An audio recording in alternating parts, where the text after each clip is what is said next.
Sir, सबसे पहले मैं अपनी पार्टी और महाराष्ट्र के लोगों की ओर से वंदे मातरम को 150th एनिवर्सरी पर अपने दिल के गहराइयों से मैं सम्मान करता हूं।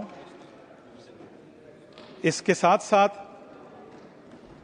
इस डिबेट की शुरुआत में हमारे देश के उपराष्ट्रपति जी ने जो कहा, मैं उस बात पर बिल्कुल सहमत हूं कि Vande Mataram is not just our national song, it's truly a symbol of India's cultural religious diversity. हमारे माननीय गृह मंत्री अमित शाह जी, उनके भाषण में उन्होंने जो कहा, इस बात पर भी मैं सहमत हूं कि Vande Mataram was written bye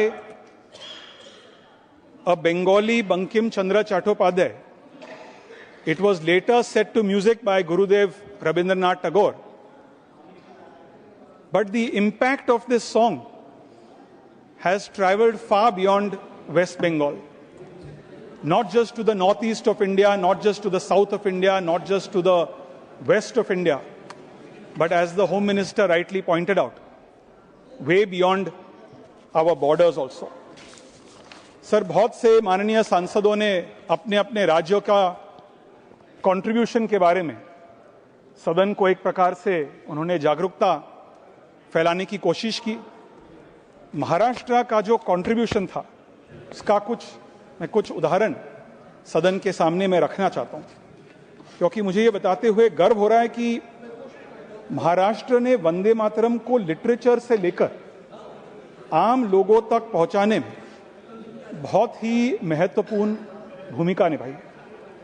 sir, 1908 में जब लोकमान्य तिलक को ब्रिटिश अथॉरिटीज ने गिरफ्तार किया, तब लोग, जनता बहुत ही स्पॉन्टेनियसली उस समय बॉम्बे कोर्ट के बाहर इकट्ठा होकर उन्होंने विरोध में वंदे मातरम वे गाते थे। उसके बाद 1946 में जब रॉयल इंडियन नेवी के जो रेटिंग्स है, जो सेलर्स हैं, उनको कैडेट्स कहते हैं, जब उन्होंने विद्रोह रिबेल किया, तब तक वंदे मातरम महाराष्ट्र की पॉलिटिकल वोकैबुलरी का एक बहुत ही इंटीग्रल हिस्सा बन चुका था।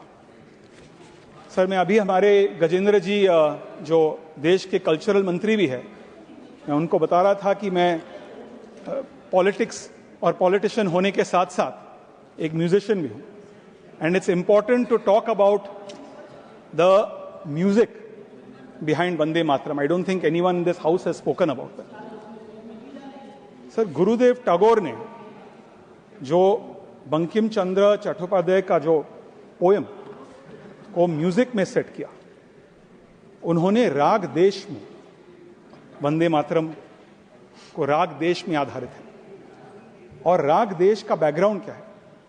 राग देश एक बहुत ही अपलिफ्टिंग मॉनसून राग है, जो क्लासिकल इंडियन जो म्यूजिक लवर्स है उनको खमाज स्केल के बारे में जानकारी होगी। It's set in Khamaj scale.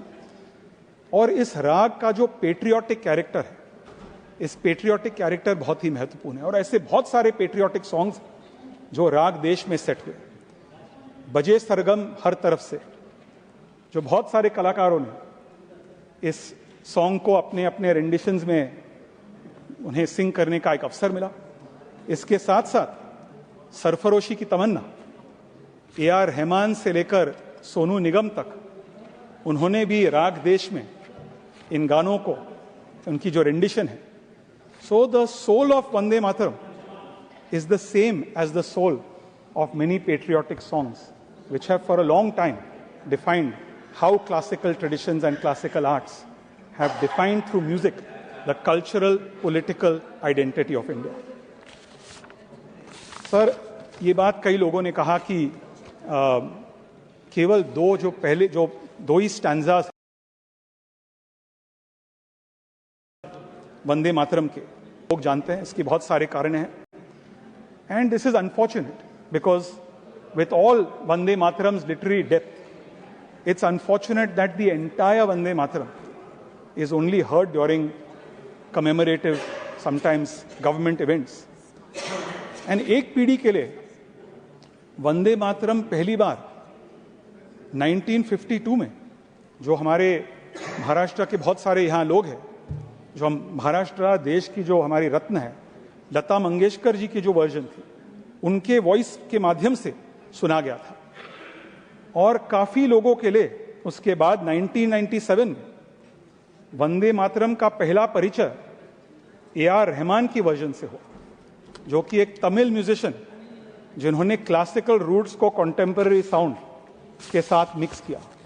मेरे भाषण के पहले हमारे नेशनल कॉन्फ्रेंस के सांसद एक प्रकार से उन्होंने इस वंदे मातरम को एक मजहब के आधार पर एक रिलीजियस फ्लेवर दिया।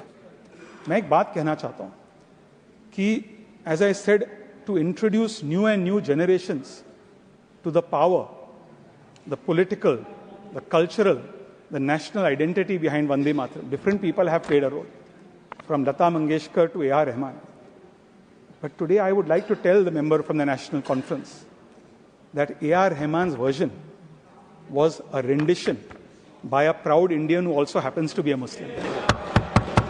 And AR Rahman actually, as an Indian Muslim, not just proves people like him wrong, but also proves those who tried to truncate the song almost 88 years ago. Yes, so, sir, with these words, I am very happy that 150 years after Vande Mataram was written, after it was composed, it continues to reverberate across our country, across the world. It was, it is, and it will always transcend religion, caste, and language to unite our country. Thank you very much.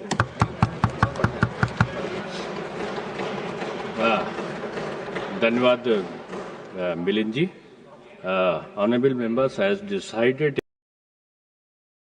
in the Business Advisory Committee meeting held on 3rd December 2025 and also announced in the House on 4th of December 2025, the House may sit up to 7 p.m. today to enable wider participation of members.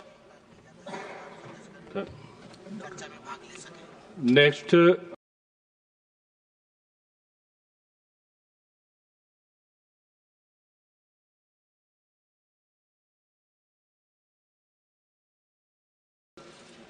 माननीय सदस्य doctor Radha Mohan Das Agarwal जी, 30 minutes. माननीय सभापति महोदय, मैं आभारी हूं चौधरी मोहम्मद रमजान जी का, और इन्होंने इस बहस का औचित्य सिद्ध कर दिया। ये पार्टी कांग्रेस की लगातार पूछती रही है कि आखिर वंदे मातरम की जरूरत